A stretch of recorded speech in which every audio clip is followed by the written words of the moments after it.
Tama nga ba si Claire Castro na ang Pangulo ang siyang may pangunahing karapatan na mag-report ng kanyang medical na kondisyon dahil sabi niya, katawan naman daw niya ito.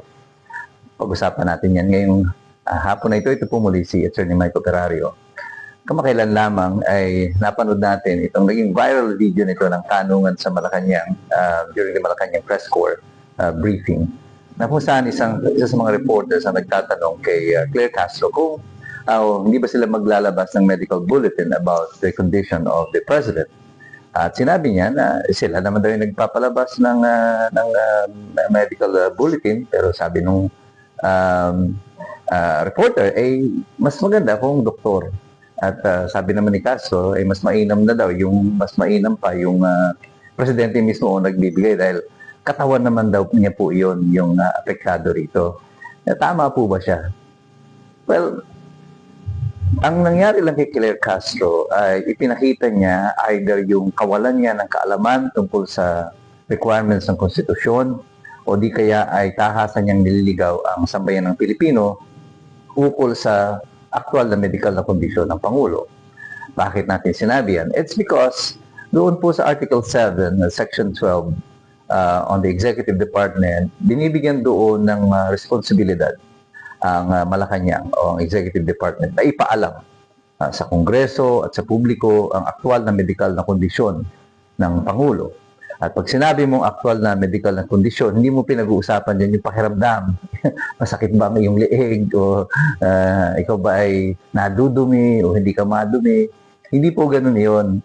Ang requirement po doon is for us to declare and truthfully kung ano yung aktual na medical na kondisyon. At tama po yung reporter, doktor lamang po ang makakagawa niyan. Kagaya po sa Amerika, na kung saan ipinatan yung ating constitution. Kapag po may sakit ang Pangulo, required po sila that they update the public with the regular medical bulletin. At doon sa Section 11 of Article 7 ng Konstitusyon, actually, kapag ang President is temporarily incapacitated, halimbawa nga siya ay nagkasakit o under coma or whatever condition na hindi niya kayang i-perform ang kanyang function, ay dapat magsumiti sila ng pasubali o ng notice sa Kongreso tungkol dito. Kung hindi niya po ito gagawin, ay yung kanyang cabinet secretary, majority of the cabinet, can write Congress and tell them of the actual condition. At kung magkaroon ng conflict between sa deklarasyon ng Pangulo at ng inyong gabinete, pwedeng yung Kongreso ang mag-determine kung sino talaga yung nagsasabi ng totoo.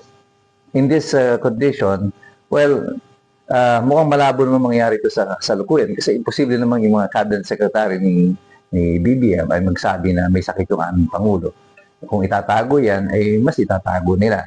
Pero the responsibility to give an update on the actual medical bulletin or medical condition of the president falls upon Malacanang. Hindi po ito option lang na parang i-report mo sa akin kung may lagnat ka o wala. O may sinat ako eh. Hindi po ganun yun.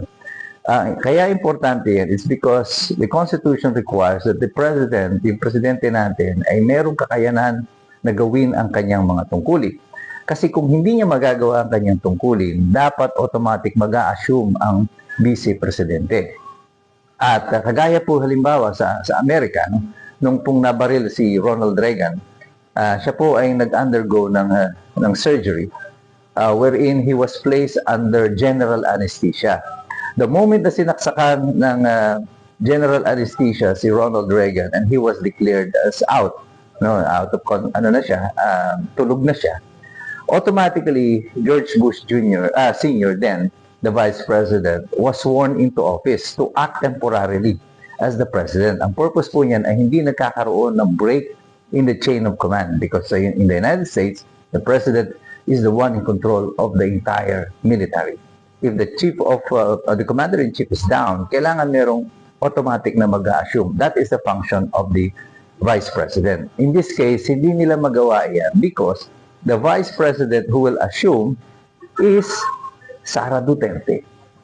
And kaya hanggat maitatago siguro itong kondisyon ng Presidente, kung totoo nga na siya ay nasa ospital o na mayroong isang mas malalim o mas malalang karamdaman, ay itatago at itatago yan dahil hindi nila na naisip na si Sara Duterte ay maupo kahit na ilang oras lang o kahit na ilang araw lang ay maupo bilang presidente ng Republika ng Pilipinas. Kaya, Madam Claire Castro, sana po, pag-aralan niyo munang mabuti kung ano yung isinasaad ng konstitusyon tungkol dito para nai-inform naman yung publiko ng tama. Ang karapatan namin bilang mamamayan ay masabihan kung ang aming presidente, the commander-in-chief of the military, is still able to perform his duty. Hindi po ito optional. This is mandatory. To tell the truth is mandatory. Where is the president? Alam na nating lahat ang sagot dyan kasi lahat tayo nagsisipag-aral. Alam natin kasi mahirap makialam ang taong walang alam. God bless you. God bless us all. Mabuhay ang Republika ng Pilipinas.